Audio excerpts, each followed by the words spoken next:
I would like to start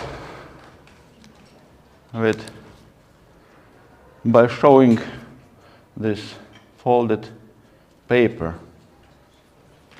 It was simple, handwritten thank you note I received a long time ago. It was written by 15 years old.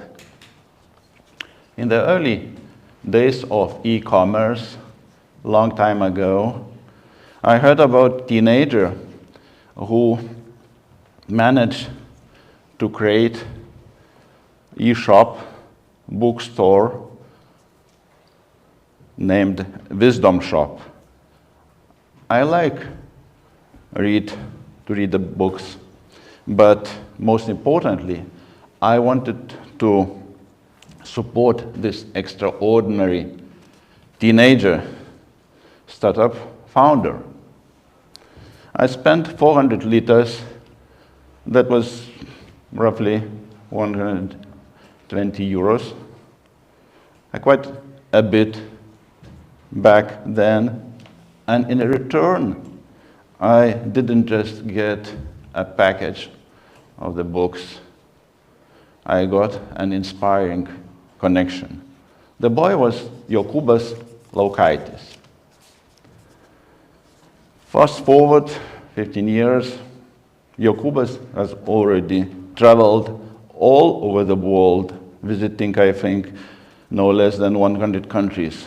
His video about North Korea had 10 million views on YouTube. While traveling, he was meeting very interesting people, but only few of them knew something about Lithuania. He took it as a challenge and opportunity to make a difference. He created a video about our home country, Lithuania, and on the first week,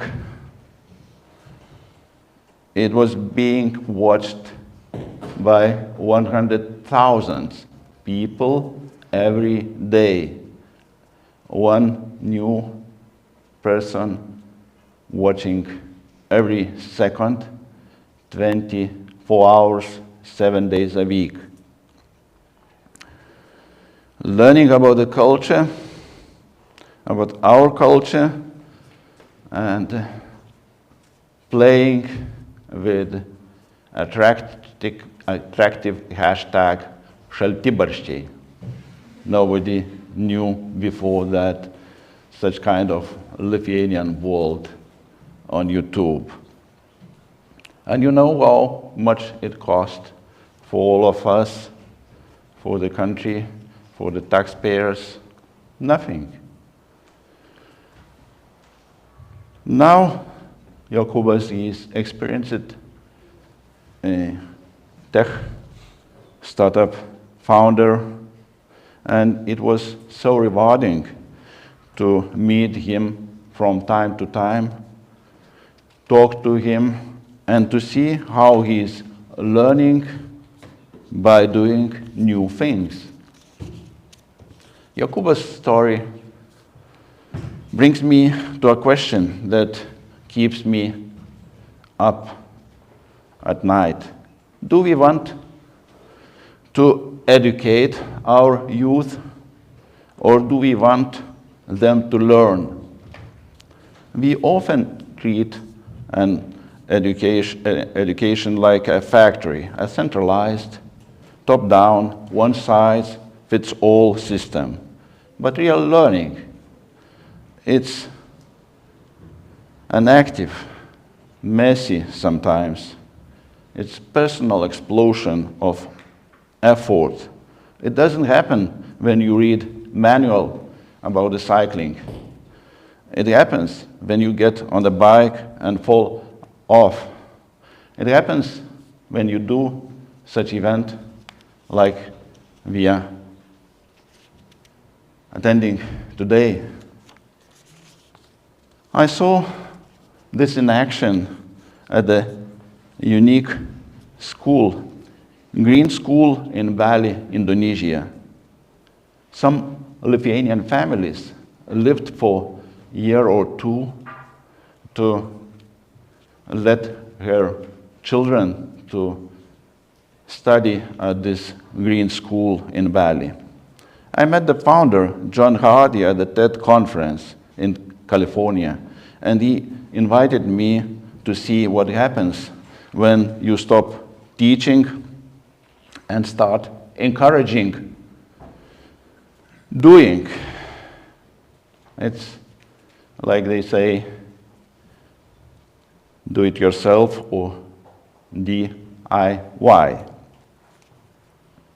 I stood there at the event at the school and watched a team of 15-year-olds. They weren't sitting behind desks. They were standing in front of massive, structurally complex bamboo building. They didn't just design it. They built it with their own hands, without adults hovering over them. The pride in their eyes wasn't because they passed the exam or test. It was because they had created something that didn't exist before. And most importantly, now they knew why they have to learn subjects like mathematics, chemistry, or physics.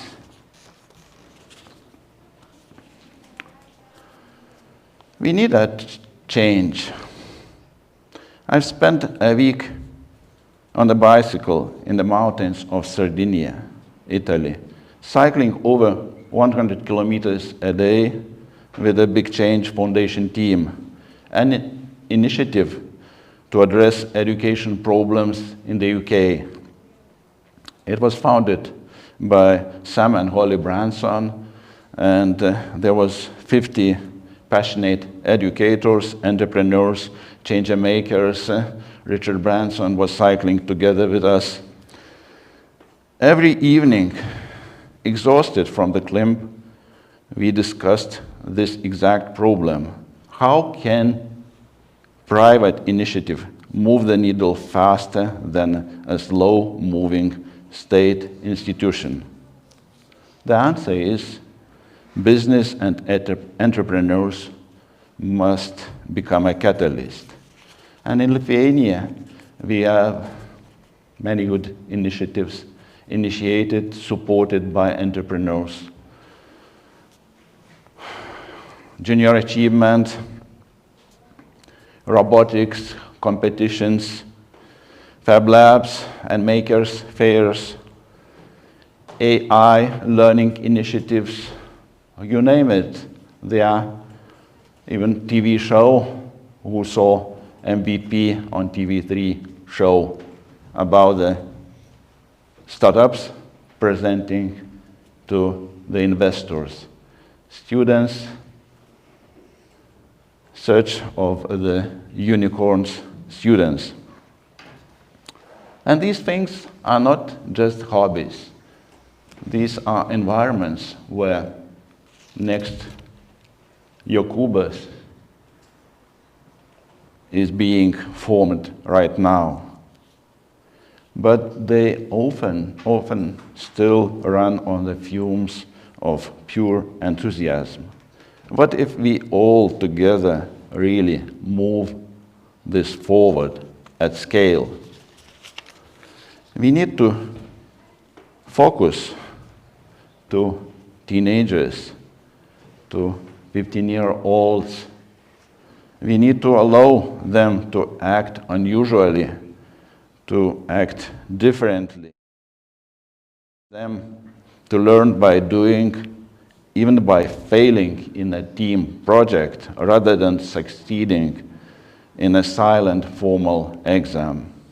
Even letting them doing dangerous things, like my friend Jiver Tully tells us in his famous TEDx talk, 5 dangerous things you should let your children do. When we invest in the young person's curiosity, when we encourage them to do it yourself, the return on our investment is staggering. Back then, when a video about Lithuania was released, I received a mail. It said, "Hi Vladas, it was great to hear from you. I'm glad you liked the video. If I can ever be any use to you, please let me know. Jokūbas."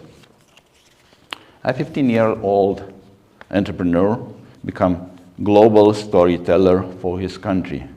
Not because the system told him to, but because he was empowered to act and learn. So our challenge is to encourage every 15-year-old to learn by doing what they are passionate about. They are the next startup founders, builders, creators, and makers. Let's invest in their initiatives. Let's mentor dreamers, because when we stop trying to educate and start allowing to our youth to build themselves, they don't just learn about the world, they will change it. So my challenge to you is this. If you have a dream, just go for it. 15 years ago, we organized the first startup weekend in Lithuania. It was in Kaunas Old Town.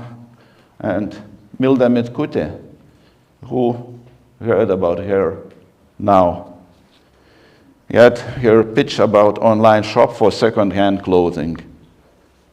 It wasn't looking promising and attracting business angels' attention or investment. Fast forward 15 years, and we now, everybody know Vinted and use it. Brilliant vision, persistence, and use of emerging mobile technology made it possible. How will you use huge AI possibilities available to all of us today? Let's think for a moment. If there is something you are doing and learning today, something unusual, sincere, extraordinary, bold, new, innovative, experimental, interesting enough and important enough to remember after 15 years. Maybe it could be start of your TED Talk on this stage in year 2040. Thank you.